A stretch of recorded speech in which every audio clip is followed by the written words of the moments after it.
क्या रिजवान इस टीम की कप्तानी के लिए वाहिद ऑप्शन थे या नहीं? आमिर आपसे स्टार्ट करूंगा और ये भी सवाल के साथ ऐड कर दूंगा। रिजवान ने कहा कि साइम जो थे वो हमारा जो था एक जेलिंग फैक्टर थे, जब वो टीम से चले गए तो हम जरा मतलब हम बिखर गए। क्या कप्तान की तरफ से ये जुमला कहना ठीक है? यार ये तो बिल्कुल ठीक नहीं है। फिर तो ऑस्ट्रेलिया को आना ही नहीं चाहिए था। हाँ। फिर तो ऑस्ट्रेलिया को घर बैठ जाना चाहिए था, वॉक ओवर दे देते यार, हमारी जगह किसी और को खिला दो। ना स्टार्क आ रहा है, ना मार्च आ रहा है, हाँ। ना कमिंस आ रहा है, ना हेजलवुड आ जब रहा है। नसीम नहीं था तब हाँ। भी यही कहते थे, अब नसीम खेल गया अब क्यों रह गए? मतलब और साइम का मैं बताता हूँ, 4-6 महीने पहले चले जाएं, हाँ।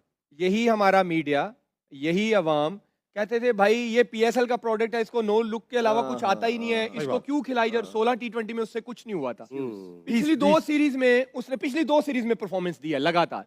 अब आप कह रहे हैं कि वो हमारी बैकबोन था, उसके अलावा हमारा कॉम्बिनेशन ही नहीं बन रहा। भाई क्या कहना चाहते हो?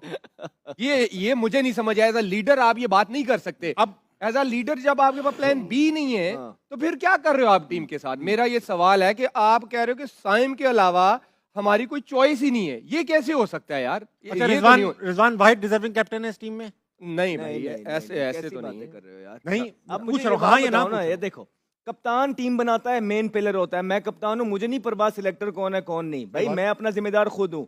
पिछले कितनी देर से ये कप्तान है और पिछले 6 महीने से जो लड़के ये ट्रैवल करवा रहे हैं वो सब जाया।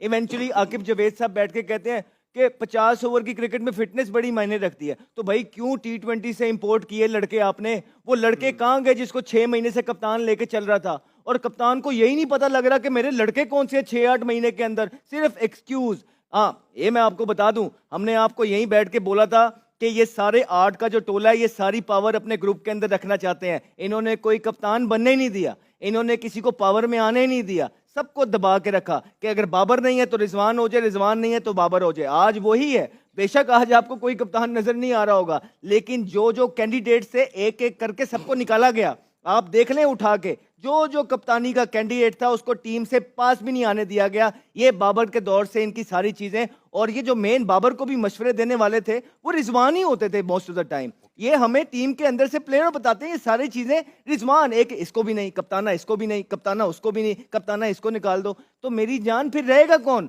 फिर यही रहेगा, इन्हीं के हाथ में चीजें आएंगी। लेकिन आपका सवाल ये होना चाहिए कि रिजवान वाहिद नहीं, क्या रिजवान ठीक कैंडिडेट है? जो इनकी करंट परफॉर्मेंसेस लग रही हैं, जिस तरह ये ग्रूम कर रहे हैं यंगस्टर्स को, जिस तरह 5 महीने 6 महीने से किसी और को लेके चल रहे हैं, खिलाया किसी और को, और जो इनकी कप्तानी इस वर्ल्ड कप में नजर आई है, मेरा नहीं ख्याल है कि कप्तान जो है ना इस तरह के होते हैं। मेरी नजर में रिजवान कप्तान नहीं बनते। राशिद भाई, if not Rizwan then who?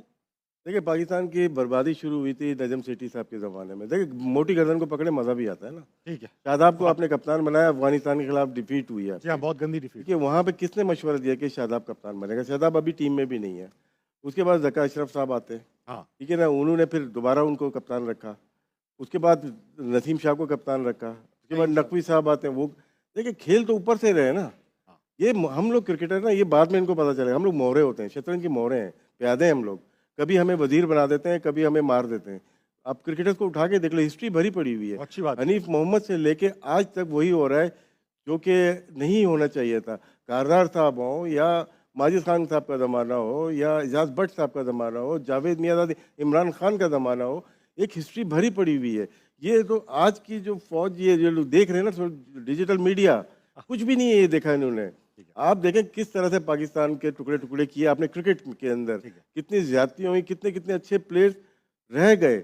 अब पहले एक राइवलरी होती थी कराची लाहौर की, अब मेरा तेरा चलता है, कहीं का भी हो, ये मेरा है, ये यहाँ का हो या वहाँ का हो, चलता है। आपके सिस्टम का बंदा ही चल सकता है इस सिस्टम के अंदर, चाहे वो बोट चलाने वाले हों या खेलने वाले हों, सिस्टम वैसे ही चलेगा।